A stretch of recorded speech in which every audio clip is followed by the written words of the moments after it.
We talked about when we got here was the chop, the chop mentality, which is committed hard work over a period of time. One of the things that I learned from my last experience as Fort Bend Marshal was the hard work had to be something that you had to hang your hat on, and it had to be something that was continuous. It was relentless. It was something that you never wavered from, because in order for you to become successful, that had to be there. And we talk about chop, we compared it to chopping down a tree. And what that meant was we were trying to chop down something that hadn't been done here. So you had a tree, and we compared this program to a place that's been in the wilderness for about you're in the middle of a dark wilderness, and that you're trying to chop your way out of it. And in order to get out of that wilderness, you really got to pick one tree, focus on it, pick up your axe, and then start chopping. And we talked about the fact that when you chop, sometimes the first swing, nothing happens, right? And then, well, with intense focus and continuous swinging over and over at that spot that you pointed at, eventually you're going to start hearing that tree start making some creaks and some noise, and then that tree is eventually going to fall by repeated swinging the axe over and over again.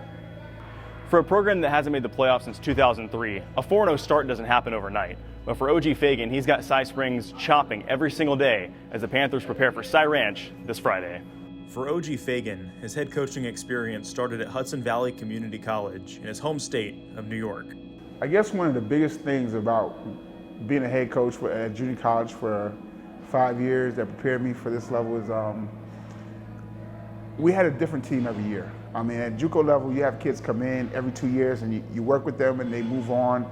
So your system is your system, and your kids have to adapt. Well, you really, as coaches, you have to adapt your system to the kids you have. And working at junior college has prepared me to be able to adapt on a given year to the talent level or the skill sets of the kids that we have in our program. It also afforded me the opportunity to really see what kids need to have foundationally to be successful at the college level, right?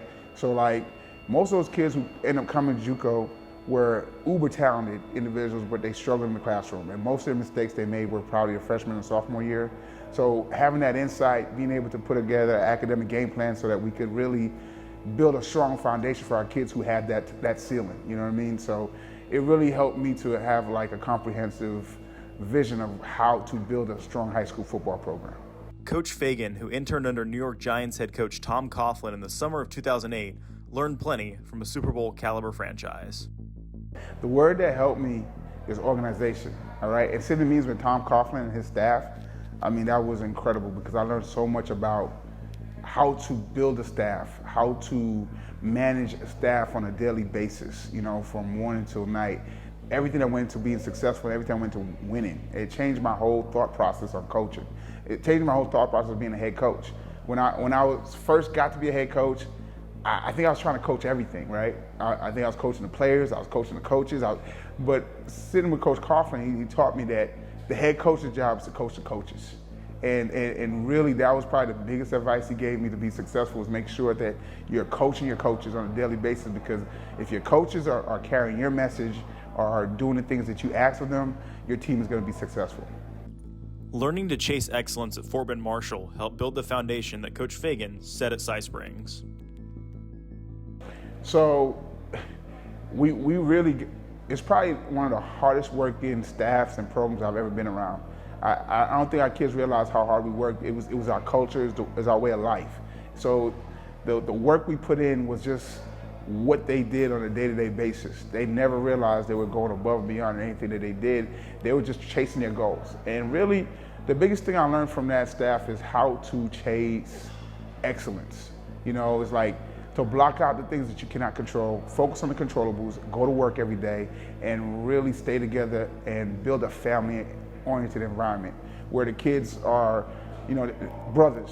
It's a cliche to say, but once you have that brotherhood within your program, you know that the kids love being around each other. That it means the grind is not as bad as it is. They embrace that. They love being around one another, and now they're ready to put in the work they need to put in to be successful. With both fresh faces and returning stars, the wheels of the Panthers' offense are starting to turn.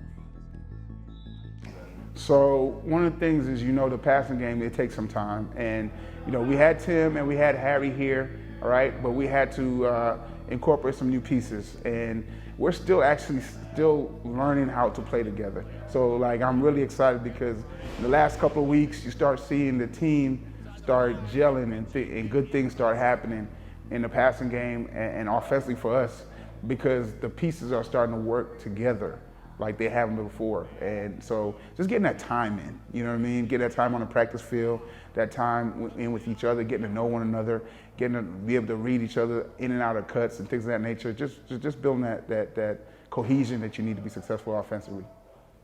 Oji Fagan has immense respect for Cy Ranch as Cy Springs prepares for the Mustangs here in Week 6. And I tell you what, you talk about a program that's been there, that knows how to win a perennial playoff team, and really just trying to, our kids, they're just locked in right now. I mean, they're excited to challenge, they're excited about the moment, and they're just going to work every day, watching film, trying to find that one thing extra, just help them have an advantage on Friday night, because they know that they have to bring their A game against a program like Ranch. For the first time ever, a 4-0 start for the Panthers goes beyond the field and into the community. So right now, I think it's something that everyone has embraced. You know, I mean, everybody's on board, everybody's positive. It's like this community deserves a winner, you know, and it's just so exciting that we had this opportunity to just bring this excitement to the school. And you see the impact and the pride the kids in the building are showing, and how our players are taking pride with being Panthers and being at Cy Springs. And even our middle school feeders right now, some of our kids who the first year we had to go out there and we tried to talk to them about coming to Cy Springs, they might not have been as receptive. Now kids are excited to come to Cy Springs and be a part of what we're building. So it's been exciting.